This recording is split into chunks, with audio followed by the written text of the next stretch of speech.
بسم اللہ الرحمن الرحیم۔ قربانی کا جو جانور ہے وہ کس سے ذبح کروانا چاہیے، اس کے بارے میں شرعی حکم کیا ہے؟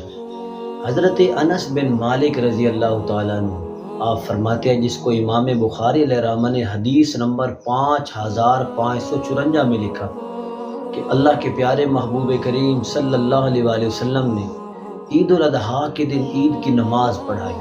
جب نماز پڑھا کے واپس لوٹے تو آقا کریم صلی اللہ علیہ وآلہ وسلم کے سامنے 2 مینڈوں کو لایا گیا۔ آقا کریم صلی اللہ علیہ وآلہ وسلم نے ان مینڈوں کو تکبیر پڑھ کے اپنے ہاتھوں سے ذبح کیا۔ اس سے پتہ کیا چلتا ہے؟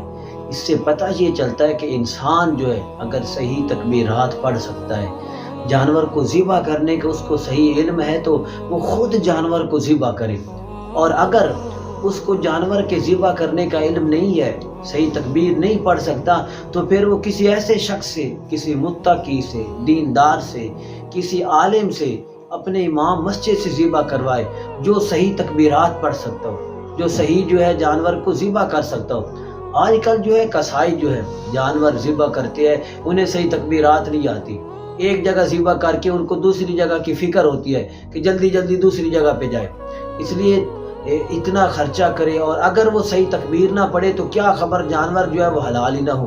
اس لیے کوشش کرے کہ تکبیرات جو ہے ذبح جو ہے اس آدمی سے کروائے جو صحیح تکبیرات پڑھ سکتا ہو۔